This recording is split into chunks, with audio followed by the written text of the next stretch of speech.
Hey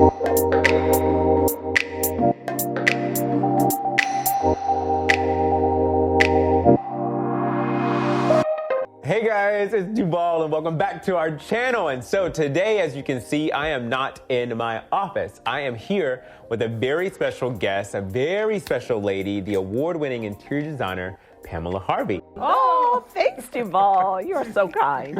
All right, guys, so seriously, here's the deal. We've been here for 3 hours now, 3.5 hours, and we've been setting up, and we've actually been talking for the last 3.5 hours. Non-stop, probably. Non-stop. And so today, we also have a special guest, Mr. Queso, who Pamela keeps calling Taco. And his name is not Taco. His name is Queso. But I love tacos. Okay. And also, we actually started off with a few glasses of water. We have now upgraded. We had our Cosmopolitans. We did. That you made. I did. I made us. That's one of my specialties, is making a perfect Cosmo. Actually, it was perfect. Very good job. I think Marcus liked it too. Yeah. So today, guys, what I wanted to do is I just wanted to kind of get out of the office, and for season 2 of Duval Design, we wanted to do a little bit more deep diving into our industry and talking about things that we love about design, things about design in general, but also just running the business and running the business successfully. And there's nobody else I'd rather start this whole little series with than Pamela. And I just want to make this conversation, as I told you, like super easygoing. We're not pretentious and we're not fancy, and I just don't want to be. Not? Well, you're fancy. You're fancy. I'm not that fancy. But I just want to have a good conversation, right? And so I've already prepared a couple questions for her just because I wanted some structure to it. But at the same time, we've been talking for how long now? And we've been knowing each other for how long? I don't know, 12 plus years, I think. It's been so long. I actually saw a picture of us back at, I think we were in Lima or some like place, like some type of club or something that we were at an event. We went to clubs? Well, it's a long time ago. Pre-COVID. All right, so here's the deal. I felt like I wanted to make this whole thing for people who love design, people who are starting in design, as well as people who've been in design for a long time. And so if it's okay, let's just jump right into it, right? First Absolutely. off, how was your day? My day was really good. It's Friday. Friday. And we started off the day with a great presentation. For a new project? For a new project. Good. And basically the first floor of a whole house. Ooh, okay. And it went really well. And it was in my latest favorite color palette is black, beige, and bourbon. Black, beige, and bourbon. And bourbon. I'm going to need you to give me something so we have a little bit like a B-roll of that color palette, because I don't know what that looks like. But okay, go ahead. Bourbon? What color is bourbon to you? Like that rusty brown? That kind of rusty brown, almost like, what's in this pillow here, if you can see it, that kind of really warm color. And I think the browns and the beiges are really coming back in. They've kind of had a little bit of a departure for a while. Huge. And I think that when you can be a little more descriptive with your color, like cognac or bourbon, and bourbon is, a hot thing to drink right now. Old Fashions, Manhattans. True.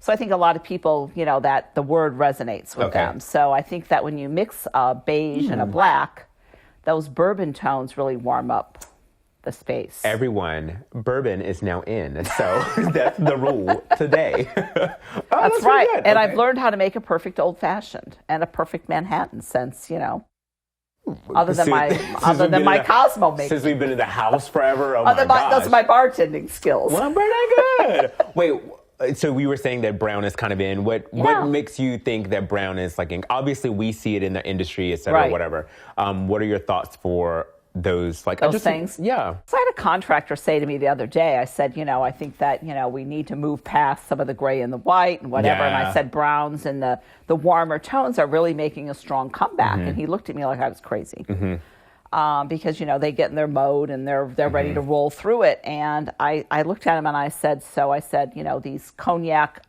umber tones or bourbon tones are really in. I said, and there's nothing better than you could put a pair of black pants on, put an ivory camisole on, and like a leather jacket. Ooh, yeah. And a bourbon tone. It's a classic look, too. Or a pair of boots in that color. And he looked at me and he goes, oh, my wife has been wearing that look. And I said, so fashion often comes before design. Yeah. And it's kind of a prelude into it. So, you know, I have a degree in fashion, and so I'm pretty used to studying those design trends. And I feel like everything is kind of cyclical. Oh, yeah, I'm learning that, actually. Yeah, I mean, there's some color palettes that I think are tried and true and sort of have some really good staying power. But, you know, gray and white's been in for a long time. And I think that, you know, people are ready for some warmer tones. Yes, and color. And color.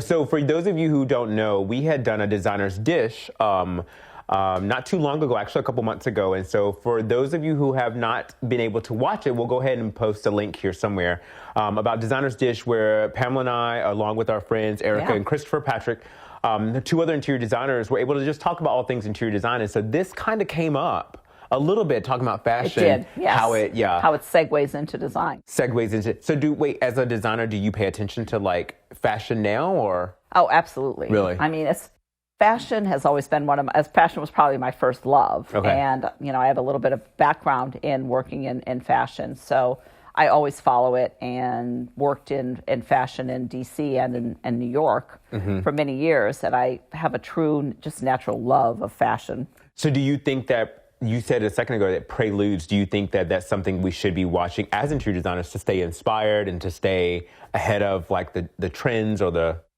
things that are coming out, or not necessary maybe? For me, I do. And I think it's really important too, because I think there's so many tie-ins, and you've seen a lot of it on social media now, where people will post, you know, this great gown they saw somebody wear on, you know, at one of the award shows. And, you know, is there a room that sort of resonates that same look and that same feel? So I think they've always been tied together. Yeah, that's a good point. Okay. Because I'm not the most fashionable person, as you can probably tell. My wife hates this hat, by the way. And she told me not to wear it. But I see a little defiance there. It's still defiant. You know, listen, I gotta do me. I don't know what to tell you. I'm not that big into fashion, so I think that's definitely something I can pay attention to. I know that I went to market last fall, which is High Point Market, which is the world's largest furniture expo kind of. And there was a lot of trend into browns and global look. And so I feel like that was definitely in. So saying that's good. Okay. So before we get started, I did want to start this for those designers who are watching, for those of us in design and love design. I kind of wanted to just pick your brain about the design process, because you're known for bold colors, layering it out, approachable glamour, and all those things that are really livable luxury is what you are. But I kind of, and it doesn't have to be specific, but just give me a general idea. How does the design process work with you? So I've been in business for over 20 years, and one of the things I feel like we've really done in the past probably 5 years is really honed in our design process. Okay. And I call it a 10-step process. And by having the 10 steps, what's great about that is it's a 10-step process that not only our clients know this is what's going to happen, you know, we're at phase, 5 or we're at phase 6, the staff knows that as well. Okay. And we kind of keep on track to that 10-step process in design. Okay, so say like you just come out from a consultation, you just like your presentation that you worked with the client the other day or today. Today. Right. When you came out of the first initial meeting with the client, how did you start your process? Like, do you look for furniture pieces first? Do you look for inspiration? Do you look for your rug first? Do you have a piece of fabric that inspires your look? What's the starting point of a design process? So the starting point for me is always, I try to do a little deeper dive into how the client wants to use their home. Like, what's their house lacking for them? Or what's these rooms lacking for them? How do they live in that space? How do they want to live in that space? More about function at the beginning. I always start with function. Function first. Okay. And then, you go for, making it look attractive. Okay. So, how do you sit on your furniture? Are you let's be real. Are you just watching TV in that room? Right. And if you are, then let's set the room up to watch TV. Okay. Or if it's a kitchen, let's talk about, are you cooking? Are you just opening things and heating them in the microwave? And so we do a really deep dive into how you're going to use your rooms and how you live in your space, how your family lives in the space. And are you always using a coaster, or are you just going to set your drinks out, or, are you eating in the family room? So this is a full-on, like, I need to know how you're living before I start putting patterns and colors and wallpaper. All of that. That's all secondary to me. So I really want to make your home work for you.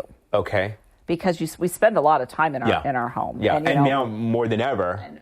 Yes, and unfortunately now more than ever. Yeah. And in the rooms that are really critical, your kitchen, your family room, your primary, your primary rooms where you sleep, where you bathe. I mean, those are really important rooms. If you bathe, we're not judging you. We're not judging you. Bathe, or you shower, or you do both. I don't know.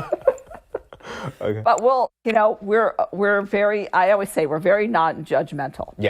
Let's just put it out there. And talk to us about how you want that space to work for you. And so that's always my jumping off point. And then once I feel like, do we have proper egress? Do we have, the proper seating arrangement that works for how you're going to use the space? Then we go and we start putting in the rug, the furniture pieces. And usually I'll start with a color palette. Okay, start with that. Give me an idea. Yeah, so like the lady that, the client that was here today, when she did her design kickoff meeting, we did a palette in kind of blues and whites, and they were crisp and fresh. And then I also did more of that natural black, white, beiges, bourbon tones. And it was kind of funny because she told me in the beginning, I want blue and white. And that was her thing. Okay. And then we did the kickoff meeting, and she saw both, and she kind of thought about it, and she thought about, I don't know, I think she thought about really kind of how her home felt as well. And adding in those colors, there's so much more dimension to that versus just a static blue-white. Blue-white. And most people just, I get that, okay. And so by the end of the meeting, she was kind of like, I think I'm really feeling the black, white, and bourbon thing. And then I started showing her pictures of what I thought that would look like, some inspiration photos. Okay. And during that first kickoff meeting, she kind of totally changed her vibe. And I was kind of surprised because sometimes they'll circle back. Okay. And, we do a little touch base before we continue on any further. And she's like, no, I totally love that. The direction that you're going, the colors, the additional colors she didn't think about. And it actually suited the house better. Okay. And anyway, that's what we ended up doing. I think it's totally the right direction. I think it'll be very much fashion forward. I honestly think it'll suit the style of her style and her house. Okay. I mean, there's been many times where I've loved to look in my clients' closets. I think I remember you saying something about that before too. Like the colors that they like or they wear the most, they feel the most comfortable in, they'll probably feel the most comfortable in their house. Yeah, we had another client the other day, like she's dying to put color in her house. Aww. She's just dying to do it, but she's afraid to do it. And I finally was like, what's the psychological background of that? Okay. Do you really want color or you don't want color? Okay. And so I asked her, I said, well, what do you wear every day? Okay, so 7 days a week, is your wardrobe black and white? Yeah. Black and beige, all black? And pretty much it was almost all black. So I said, so when you on vacation, what are you wearing? She goes, well, I might go on a limb and wear color. Okay. So that tells me a lot about her. She's not, I don't think I'm doing a, blush pink and, Got it. You're not going to... living room for her.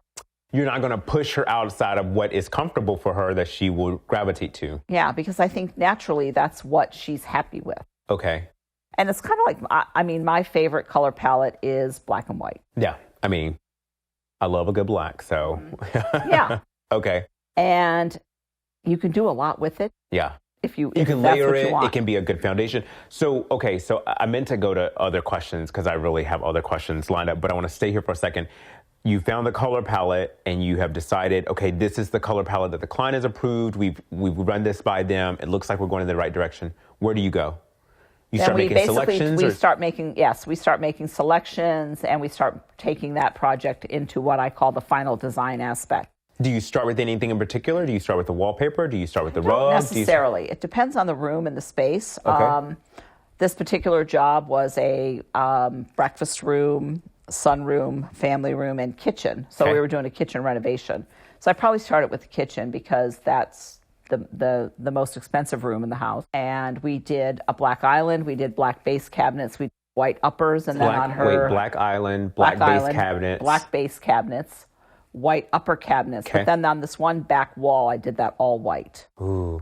And so do you normally start with the cabinets? Do you start with the backsplash? Do you start with lighting? That was sort of my jumping off point. And then I kind of did the countertops. I do the tile work. And then I jump into the family room, which typically you have an open concept right now. And I'd imagine that you're going to reintroduce the black and white to some degree without it being too matchy-matchy. Right. And then bring in those warmer tones and bring in some pattern, some texture.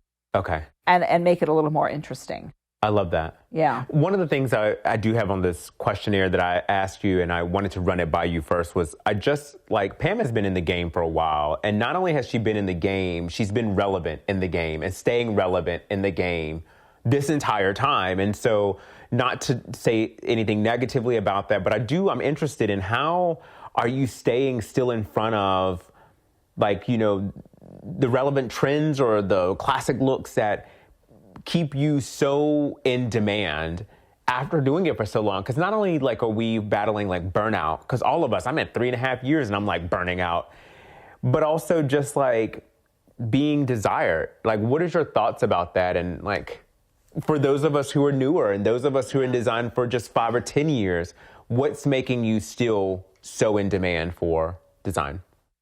I think I think that as you grow in what you're doing and you hone your skills and you refine your design, I think, and you become very comfortable with who you are. Okay. And I think that's really key. Okay. And not outside of design, you just needed to be comfortable with who you are. Yes, who you are. Okay. And what your style is, and does your style resonate with other people? And I feel like mine does. Yeah. I do. I feel like, I've always been very fashionable. I'll tell you, I don't say it very. I was voted best dressed in high school. Were you?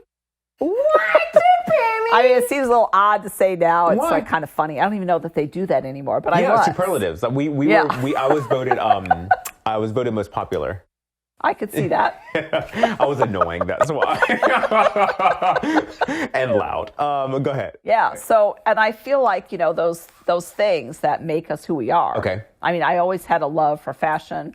I always had a love for design and art and all of those things I think are kind of deeply rooted in me. And I also think I was, by the grace of God, was blessed with a good intuition.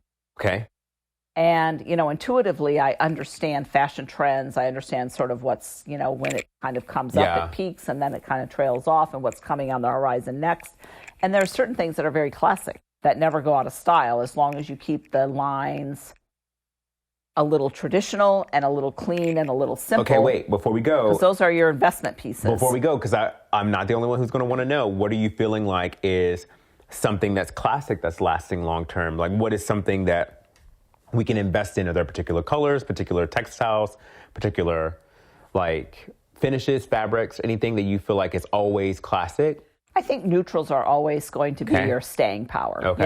I have some, a good pair of black pants. If you don't change your weight and change your size, if you've got a classic pair of black pants or black jeans or a great pair of jeans, they can last you forever. Good point. Yeah. And you'll keep them forever. Interior design, though. As far as how it kind of relates to design, I think that, a neutral sofa can go. You can always put pillows on it, right? I mean, we're sitting in my living room, and these sofas are maybe 10 years old. Really? They're white Sunbrella. And you know what? These white Sunbrella sofas, I could probably have them the rest of my life. And you could have these the rest of your life. Change them up a little. They're a clean look. Yeah. They're a tight back. There's nothing really dominant about them. And I chose them intentionally for that because you can play it up with whatever other design item. Never felt it's not trendy. It's not the thing that's in that's going out. Okay. Yeah, white fabric or white walls sort of never go out of style. Mm-hmm. I have a 25-year-old daughter, and I probably redid her room several times. And then by the time she was entering high school, I did a room in black and white. Her room in black and white? What did she say? And 15 years later, it's probably the same. Are you serious? And you know what? It was published. Just works. It was the room? It was her room was just published, and I think Southern Home. After you did it. I updated the accessories and maybe how I styled it, but the furniture pieces are all the same. Wow. Okay, wait. So Thinking about furniture pieces, not only are the colors and the textiles something that we want longevity to, are there any particular vendors that you're using that you're like, they're pretty good about being classic, or just particular vendors you like that you're like, hey, these are who I'm looking at, working with, et cetera? Yeah. There's some tried and true vendors I've used over the years. I mean, Hickory Chair is one of them, and they've been in business for over 100 years. And I did an office for a previous client the other day, and I used a lot of Hickory Chair pieces in it. And it was kind of interesting because I thought I haven't used a lot of Hickory Chair sometimes. Okay. You know, you kind of favor things on and off, but, you know, a lot of their writing desks are just so classic. I didn't think about that. I could use some writing desks in a project. A classic writing desk that's really good quality, that's made in the USA. Okay. And, you know, maybe I put a glass top on it if she's using that office diehard every day. Okay. That's a fabulous piece of furniture for her. That's a good point. Hold on one second. Queso wants to obviously make his debut today, and he has been scratching my leg. Oh, you want to sit with me? Come here. Come on. He wants to sit in here, and he wants to be a part of this, who she calls Taco, by the way. Thinking about vendors, so I'm going to go back. I want to keep at it because I have 1,000 questions all the time. And thinking about vendors that you're working with, you know, we have a million vendors to work with. We do. Right? And it's so many people to keep up, so many fabric lines, so many different types of finishes and nail heads and trim and stuff like that. It's one of those things where we have so many options, and then you think about your client. There's so many different clients that approach you. So now we got 1,000 different clients to think about with 1 million different vendors and fabrics, right? It's just so much going on. My question to you is, do you have any particular ideal clients that work with either the vendors that you have that you love, or just in general? Like, do you have any particular ideal client that you're like, these are the people that I want to work with, and these are the design styles I want to produce? Yeah. That's a really good question, and it's kind of a hard question. And I think after being in business for so long, I've thought about it many times, obviously. And I feel like an ideal client is really that client that knows why they hired you. Okay. Because they're hiring us for so many different reasons, and what we bring to the table. And what we bring to the table often is really key and critical. Yeah. And I always say we're the glue that pulls the whole project together. Agreed. If you're doing a new build, we're the glue that pulls the builder, the architect, the homeowner. We can see all of it and pull it together. Yes. The architect will have their own agenda. The client will have their own agenda. You know, the contractors will have their own agenda. And now it's up to us to pull those three people and ourselves all together and create a harmonious look in a home and really make it work for our client. Yeah. And it's a big job, and I think it's, I have to say, in all honesty, it's very undervalued. If anybody told me what I was getting into before I got into it, I might not have gotten into this. It's really true. Like, it's 15-20% design, and the rest is like, it's a business. Managing everything. It's a business. It is a legitimate business that we run. So wait, so I know that you are here in Oakton and you service the DC metro area. Yeah. You're also in St. Pete. Yeah, I have an office and a home in St. Petersburg, Florida, which is Tampa, St. Pete are kind of together. Okay. But we were talking earlier, and now you've always had projects, I think, in different areas, right? I have. But now it seems like you guys are expanding a little more than I remember ever talking to you. Well, I feel like people are moving. Like, I feel like last year people just started moving. They are just like, I'm moving. I gotta go. 2020. It's 2020, too much. I'm going to start over somewhere else. Much. So it's funny. We have projects in New York right now. I have a project in Colorado Springs, maybe a couple in Colorado Springs. We have projects in New Jersey. We have projects in DC. We have projects in Maryland, Virginia, and then even in Florida. We're in the middle of the state. We're in Tampa, St. Pete, and we just started another project in Naples, Florida. I can't do it. So wait, I can't. No, if you're in Fairfax, you let me know. If you're not in Fairfax, we're good to go. It just feels like so much pressure because we want to be on the job site and you want to check things out and you need to double check things and you got to go back and it just seems so much work. How are you managing that so successfully? I think after you do it the first few times, you start to you get your sea legs. Okay. And the first couple times you do it, you're like, oh, wow. But I've been, and it's funny, I've been in business for a long time. I've been in a couple of, peer mentoring groups where there's designers from all over the U.S. I have a business coach that I use. Okay. And, I know a lot of people. So it does make it a lot easier. And I do think that as designers and as creatives and artists, we really, at the end of the day, all support one another and help each other. Yeah. Mm-hmm. And I have designers from, I had a designer from Minneapolis call me a couple months ago and say, hey, I'm doing a project in D.C. Can you help me out with a drapery installer, a wallpaper installer, blah, blah, blah. Yeah. And, I looked her up and I'm like, oh, she's legitimate. And, I'm happy to help her out because if I'm doing a job in Minneapolis one day, I hope she returns the favor. I mean, apparently you're traveling everywhere. So soon. And I love doing jobs in other areas. And why? I think that after being in the business for so long, that and a lot of my clients have multiple homes and they have homes other places. And I feel like once you get past that comfort level and the client trusts you, you've done that first project that they know they can trust you to do what you say you're going to do and you're not going to overcharge them or overbill them. And you're kind of part of their family in some ways, a professional way, but you're still, part of their family because it's a very personal. You were talking about this earlier as she was making drinks. I think we were talking about just the as we were setting up for this. We were talking about the trust factor, right? And then it's huge. It's huge. Like, speak to that for a second. Just again, for those of us in design, being designers, and we have to earn the trust of the client. Like, there's a level of work that we have to put into to let them know that we're organized, that we're capable, that we have experience, that we will get it done. Yeah. And that we're not going to waste their money and we don't take their budget lightly, and that we don't, because they're entrusting us with a lot. Yeah. They're entrusting us with the way they live in their home. They're entrusting us with a large sum of money. Yeah. And once you've done a job for a client, I would say that probably 40% of my business, maybe more, is repeat business. That's a high number. And that's easy because I always said if I retired tomorrow, I could still probably have a solid part-time job just maintaining previous clients because they just call and say, I need, or I want, or can you do this, or can you do that? Yeah. And, it simplifies the process because we're not doing quotes and we're not having to go back and reinvent the wheel with them. We're a known entity to them. I want to go back to you saying that you have a business coach. And I think that's so cool. Like, that's really cool because I'm looking at you like, I'm trying to be Pam, like Pamela Harvey, Pammy. But at the same time, you're clearly seeing it as like, we still got to keep leveling up. Like, no matter 20, 25 years in business, you still got to level up. Why do you keep a business coach? And to all of us out there just kind of thinking about our own business and our own successes, why should we consider those coaches?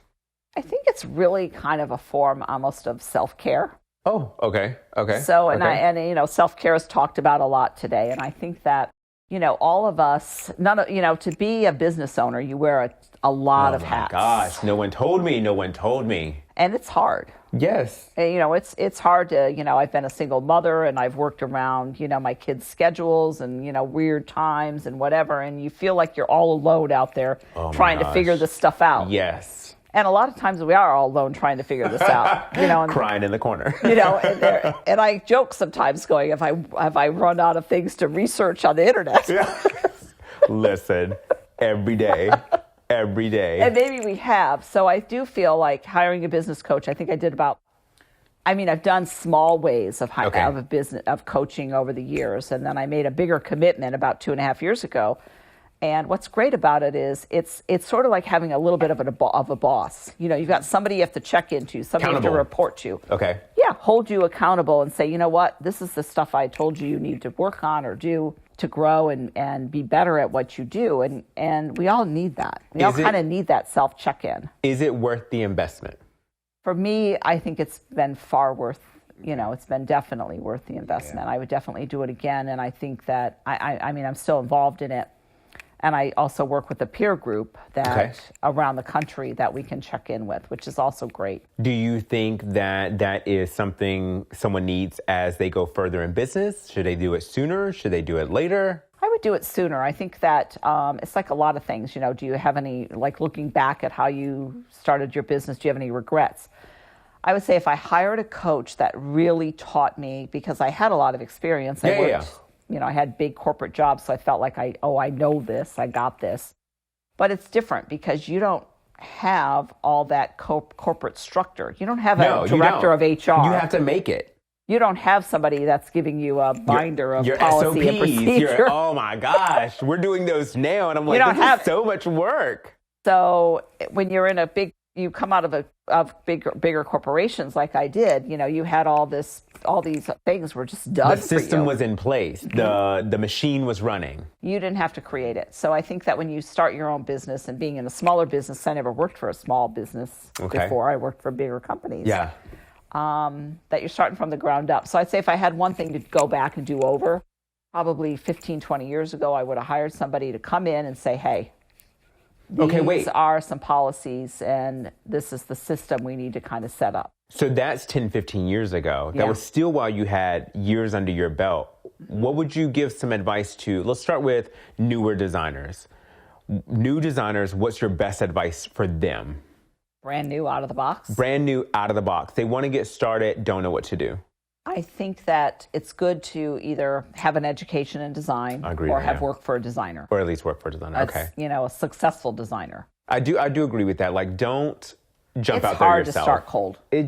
I don't think it's good to start cold. You spend so many years learning things that someone else could have taught you in 2 months of work. Like, it just wasn't worth it. Like, don't learn the hard way.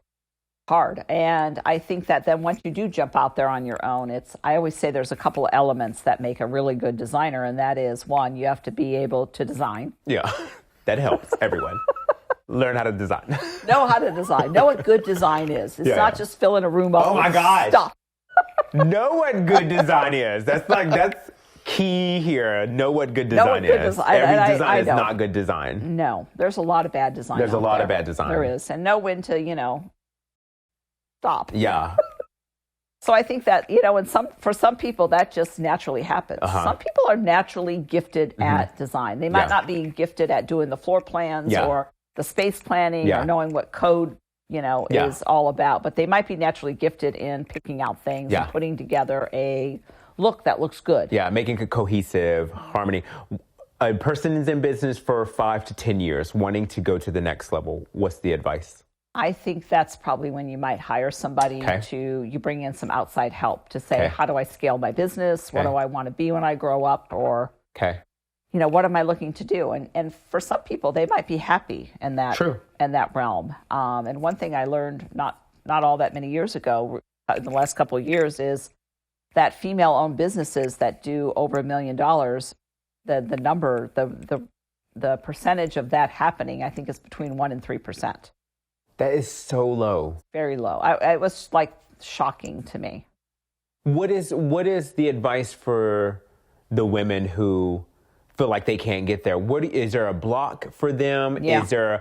Is there just some type of prejudice against them? Is there something that they can be aware of this situation, and what can be the solution to get out of that situation? Because that's a crazy number. It is. I think that a lot of times women, and I look at all generations because I kind of feel like the younger generation, has this. Okay. But I think a lot of it is not charging what you're worth. Oh my God. I believe that. I believe that. I've heard a lot of studies about that. Yeah. Yeah. And I've done it. Yeah. And a lot of times women tend to be a little more of a people pleaser than men tend to be a little bit more businesslike. Mm-hmm. And if you're in the business, and we're in the business of people pleasing. True. That's what we want to do. Are. And I've heard other designers say that, as a female, you're almost waiting for permission to have someone else grant you to say, no, I'm worth this. And no, you are already worth it. You don't have to have permission for that. If that's what you think, go for it. And there's nothing wrong with it. Okay, so here's the deal. I know we're running out of time. Okay, so we're running out of time, and I feel so bad because we've actually talked for so many hours, but I still got questions. Okay, so Pamela, I want to do kind of a rapid fire while Casey's sitting in my lap. Rapid fire. So some simple things for people to kind of get to know you a little bit better as a person. So let's start with your favorite color. My favorite color is green, kind of an emerald green. I see, yeah. Something like that's on your hand. Yes, a little like that, and maybe these glasses, and maybe my little. So she may like green. Okay. I may like emerald green a little. What's some colors you don't like? I don't really like red. Red, all shades of red, or? Pretty much. Really? Okay. I've tried to like red. It's just not my vibe. Not I don't your know thing. why. Okay. Some favorite places to eat. Favorite places to eat. I love locally owned restaurants for the most part. I love, entrepreneurial restaurant owners. That's probably my biggest love about being in St. Petersburg, Florida, because it's just a lot of local. Okay.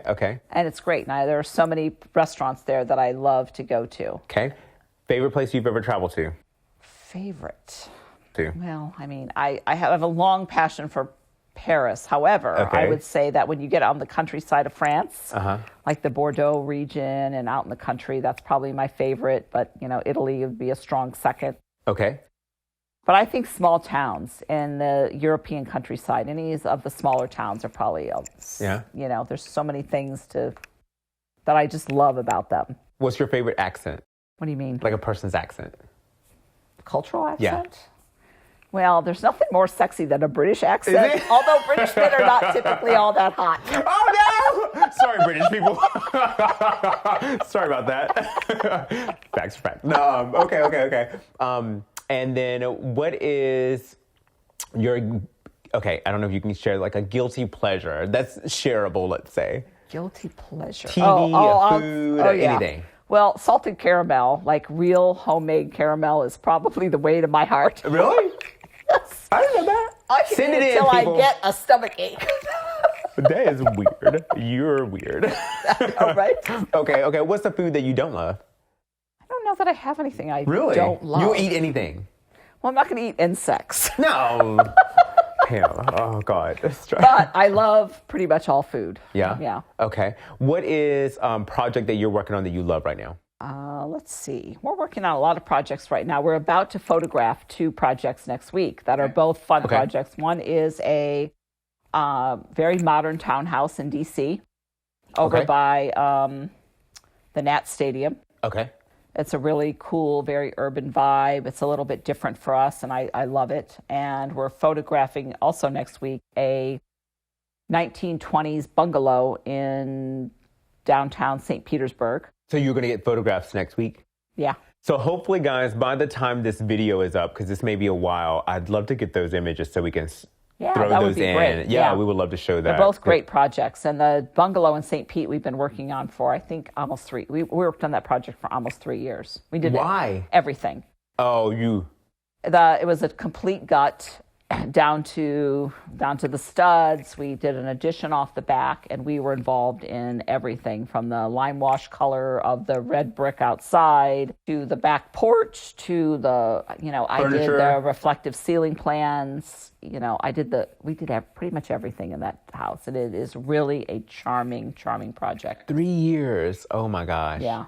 I mean, you're probably going to get that photographed, and that's going to be in several magazines. Yeah, so and it's stay not tuned huge. to that. It's a smaller home, but it's right in downtown St. Pete. She can walk to restaurants, and it's really kind of a life-changing move for our clients. That's taking that project, which is really exciting, and it's really about making. I think a lot of our job is about making people happier and I think that is the giving them a better way to enjoy their life. That's the value that we bring.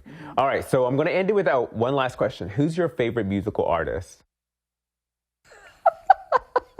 We all know. We all know. And they all make fun of me. So wait, if you don't know, go look at the designer's dish. She'll talk about it there. So we'll leave it with that, right? We will. All right, guys, thank you so much for joining. I feel like, I swear, like I want to just sit here forever. But I know it's like midnight at this point. Because It's dark out now. It's dark out right now. So my thing is that, Pamela, thank you so much. I love you to death. Thank you, Duval. I love you too. We have had a really good friendship for many years. For many years. And so I would not have done this with anyone first other than you, because I cherish what you say to me. So with that being said, guys, I want you guys to stay tuned into our YouTube channel, our social media. We'll have everything posted for Pamela Harvey Interiors.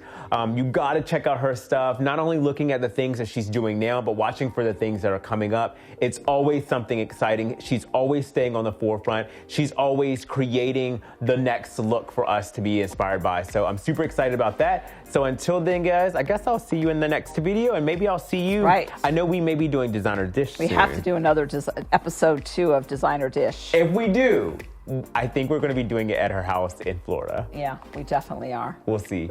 Until then, guys, we'll see you then. Have a good one. All right. Good night. Good night.